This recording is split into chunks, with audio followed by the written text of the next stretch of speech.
Welcome to Settings for ProsperVue.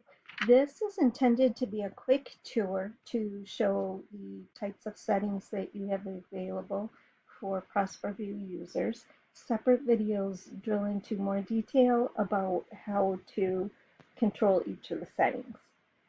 When you first configure ProsperVue, you will want to place buttons for users to access the ProsperVue map. You can place them in the menu here. You can also place them in objects. So the details here will guide you through that. Under configuration, you have the capability to set up different profile groups for different ProsperVue users. And you do that simply by selecting profiles of users here. Why would you want to do that? You might want to set up different profiles. For example, if you want some users to be able to export records to CSV, but you don't want other users to be able to do that, you may want some users to be able to set up campaigns, but not others. There's also the capability to assign and change users, owners of leads and owners of accounts. You may not want everybody to have that capability. So for example, you might want to have a profile group for users, a profile group for yourself as a system administrator, a profile group for sales managers at a minimum. ProsperVue also gives you the capability to, as you can see, toggle these kinds of capabilities on and off.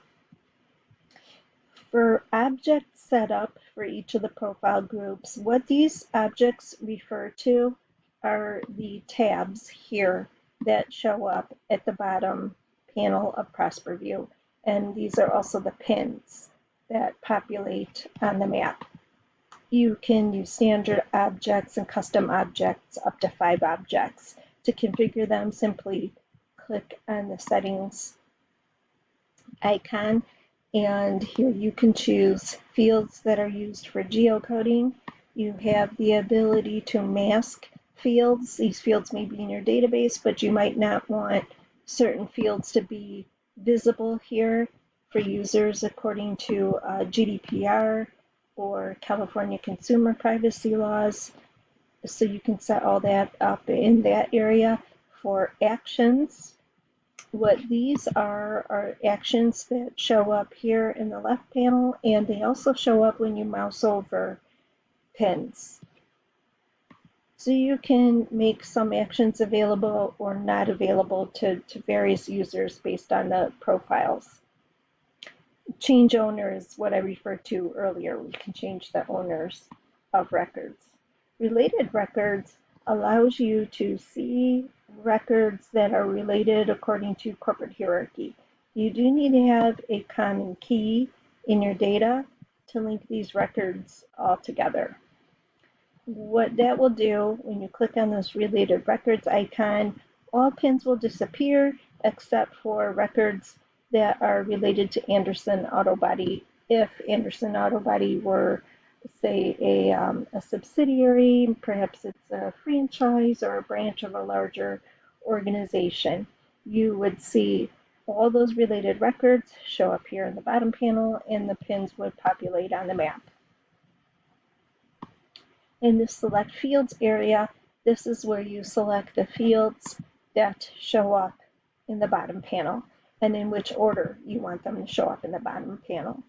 The Top Fields area here is where you can assign which fields get this icon, and the top 10 allows you to sort and hide and show pins on the map and color code them according to any value that's important to the particular user.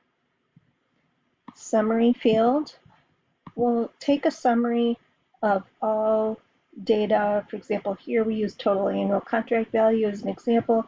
It's pulling a summary of all the pins that are showing up in that field. And again, the field you choose depends on what is important to your users and how you want to use ProsperVue. Filter logic allows you to get into more complicated filters for various users for data that you want to mask or show them.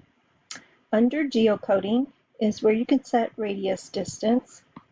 You can see here, I'm sitting in the Chicago area right now, and so it's showing pins within a 500-mile radius because that's what I set. You can set a 3,000-mile radius if you want to see from coast to coast. Radius is also something else that you can think about when you're setting up profile groups under configuration here. If you have territories, you may want to set radius around particular users and have different profile groups for them.